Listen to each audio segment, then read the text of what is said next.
place. That would be best case scenario. All I have tried to do. What's that? Is that not Kike Hernandez? Or Kike Hernandez? You know, however, they've got both those guys on the roster. So Kike feels more like less of a, I don't know. We won't do this, but Kike's better. How about that? I just am trying to warn people, not because I'm down on him. I just don't want unfair expectations placed on Ha-Seong Kim. Because I've seen this play out where if he comes up and he does what I think he might do based on history, I think there's going to be people that are crapping all over him in 3 or 4 months. And that's not going to be fair. And I'm just saying, be patient. Like, this guy is probably going to struggle mightily in year one. He's starting from a lower spot than the other guys who have come over. And those guys dropped precipitously once they came over. So, like, 12 months from now, let's just take a deep breath and say, okay, year 2, let's see what we have. That's all I'm saying, Matt. And if Kim does not struggle this year, Jeff will have a Ha-Seong Kim Rookie of the Year bobblehead, courtesy of our good friends at FOCO. Look, I hope I'm wrong. Anytime I predict that a guy isn't going to be awesome, I hope I'm wrong about it. And this is one of them. So there you go. And yes, Ha-Seong Kim is the pronunciation, as Devin is saying in the chat. Okay, let's get to some other stuff. Roki Sasaki. This is kind of the big news out of Dodgers camp. He is set to face hitters on Tuesday. However, it won't be in a Cactus League game. It will be in a minor league scrimmage against the White Sox, which, do we know, is the minor league scrimmage against the White Sox, does it feature their major league team or does it feature their minor league team? Were we allowed to say that? Sure. Okay. Maybe a little bit of both. You and Mike will be there, so you'll be able to give us the answer to that. We'll have the video up on our channel and everybody can figure it out for themselves. I immediately texted Matt and was like, hey, Matt, this is happening. Am I going to be able to see this, or are they going to hide this on a backfield? By all reports, it's going to be on a field that the media has access to. And so I can't wait for this. Sasaki pitching and Ohtani hitting were the two things I am most excited to see in person this week. I don't know if I'm going to see Ohtani hitting. We're going to get to that in just a little bit. But Sasaki, even if it's minor leaguers, even if it's on a backfield, this is going to be fun to see this guy in the box against dudes who have never seen him before. Yeah, and it'll be, obviously he faced some of his own teammates while I was there last week, and we do have that video up on our YouTube channel if you missed it. This will be good to see him kind of in more of a real game setting, if you will. The reason I think there are multiple reasons he's pitching in this B game on the backfield. One is his start date. Like I mentioned earlier, the Dodgers have a condensed spring training schedule, so they're trying to figure out different ways to get these pitchers enough innings. Sasaki is still, to the best of our public knowledge, on track to start the second game of the Tokyo series. So you do need to kind of start his clock. But also Blake Snell, we're going to get to Blake Snell. Like, his scheduled day lines up with Blake Snell, and they're not going to have one of them pitch out of the bullpen. Yeah, Tim G, we're kind of explaining sort of how this works. It'll be in a minor league game. And so there's that aspect. There's also the factor of these B games, these minor league games that take place, not just at Camelback Ranch, but other spring training facilities as well. There's more control in them. If one inning starts to really get away and his pitch count gets too high, they shut it down, they end the inning, and they move on. You can't do that in Cactus League. You can't. The Dodgers did roll over an inning today, but I think it had more to do with the Padres pitcher. I forget his name, but he unfortunately was hit in the face by a line drive. And I haven't seen any updates. We obviously hope he's doing well. That happened with 2 outs in the bottom of the 8th, and the Dodgers just said, hey, let's just go to the 9th after he was carted off. But in these minor league games, it's much easier to do that, to even also create scenarios of, hey, we want to put a guy on second base with 1 out and let him pitch to a couple hitters. And so there are a lot of, I think, benefits to that. I think there's also the side of, as you mentioned with Yamamoto, Yamamoto didn't really have this luxury. I'd have to go back and double check, but kind of easing Sasaki into things. He is still acclimating to every aspect of being a major league player. And so, let him face an opponent, if you will. TBD if it's major league or minor league players, as you sort of alluded to. And then after that, hopefully he can get into a Cactus League game and then start kind of more of the normal progression toward being ready for opening day, or second game of the series, excuse me. Yeah, because you mentioned the expectation right now is that he's set to start game 2 of the regular season in Tokyo. It's going to be Yamamoto versus Imanaga in game 1. The expectations are that it will be Roki Sasaki probably versus Justin Steele in game 2. And so, yes, this is going to be minor league, B-side, backfields, etc. But if he's going to be starting game 2 in Japan, at some point he's going to be on the big league field, the Cactus League, on the main stage, so to speak. And so this is just sort of a baby step to getting there, and it'll be fun to watch. Yeah, and I think the other thing too is like we also need to, the same thing you said about Ha-Seong Kim Totally. with they also need to apply to Roki Sasaki. Clearly his ceiling is much higher than, like, we know the potential with Sasaki. It's been well documented. Fact of the matter is, he's still just 23 years old. This is still his rookie season. He is coming from a new country. He is learning a laundry list of new things with the Dodgers. Yeah. Dave Roberts has started saying it. You know, it's not, you can't necessarily expect rookie of the year type thing. Now, does he have the talent to do that? Certainly. But like, if let's remember Yoshinobu Yamamoto's first start, his MLB debut against the Padres. It was 1 inning. It was terrible. Yeah. He went on to play a significant role for the team, and he came over as a much more polished, experienced pitcher than what Roki Sasaki is at this point in his career. It's a great point. It's a great point. Good stuff there. Let's talk on the same note. Let's talk Shohei Ohtani, because we're sort of asking the same questions with Ohtani, which are, when is this guy going to be in a Cactus League game? As a hitter first, obviously, he's not going to be pitching in any Cactus League games, given that he's a couple months away from that side of things. But Ohtani did everything this weekend. He threw 95-mile-an-hour fastballs, mixed in some cutters on Saturday, threw out of the windup, which he basically never did as a member of the Angels. And then on Sunday, he saw 32 pitches as a hitter. So we got the full Shohei Ohtani experience over the weekend. And again, selfishly crossing my fingers, maybe Shohei Ohtani in a Cactus League game at some point this week.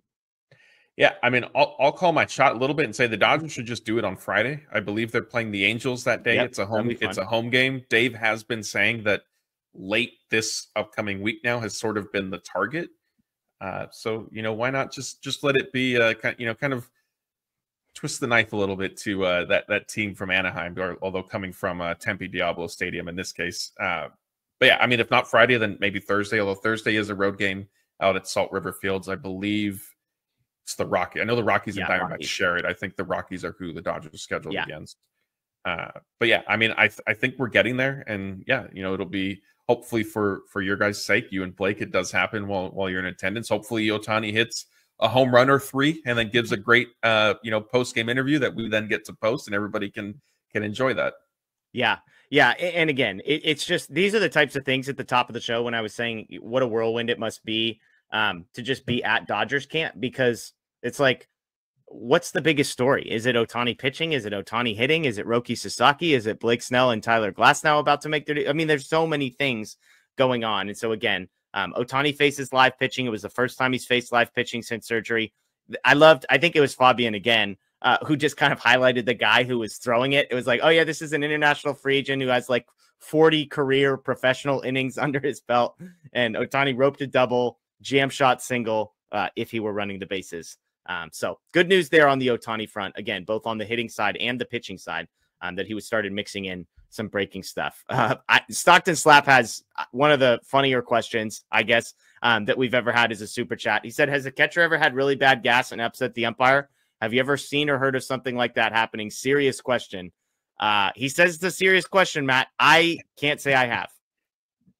I feel like that I have heard this at least like kicked around in the locker in the clubhouse. Like, hey, have you ever, like, has that ever happened to you? And maybe like the catcher being asked didn't say yes, but knew of an incident where it may have.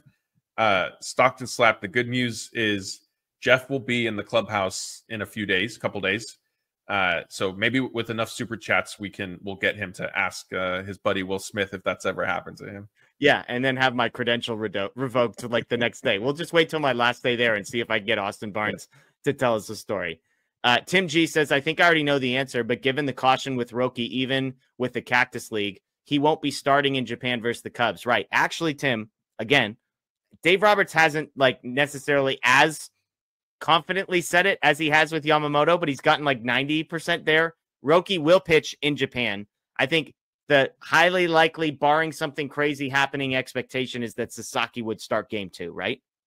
Yes. And I don't think I think some of the beginning to Sasaki's spring training game experience being on the backfield is just a byproduct of, like I said, Blake Snell. We're going to get into this. Blake Snell being scheduled to also pitch. And so trying to juggle how all this is going to happen. Look, Clayton Kershaw, when he was, at his peak, if you will, has pitched in a B game before in spring training. It is something that, sort of happens. ロサンゼルス、ドジャースのスプリングトレーニングが本格化し、ファンの期待は日に日に高まっている。今年のドジャースは例年以上に注目を集めるシーズンとなりそうだ。その理由は言うまでもなく、大谷翔平選手、山本由伸投手、佐々木朗まで投手という日本のスーパースターたちが同じチームでプレーするからだ。これまで日本の野球ファンが夢見てきた光景が、ついに現実となろうとしている。そして、ドジャースには彼らに加えて、ムーキー、ベッツ、フレディ、フリーマン、ウィル、スミス、マックス、マンシー、クレイトン、カーショーといったメジャーを代表するスター選手たちが揃っている。まさに、史上最強のドジャース、と言っても過言ではない。まず、大谷翔平選手の状況について触れたい。昨シーズンの終盤に右肘の手術を受け、今シーズンは打者としてのプレーに専念することになっている。これまでのキャンプでは慎重に調整を進めてきたが、ここに来て本格的な実戦練習が始まり、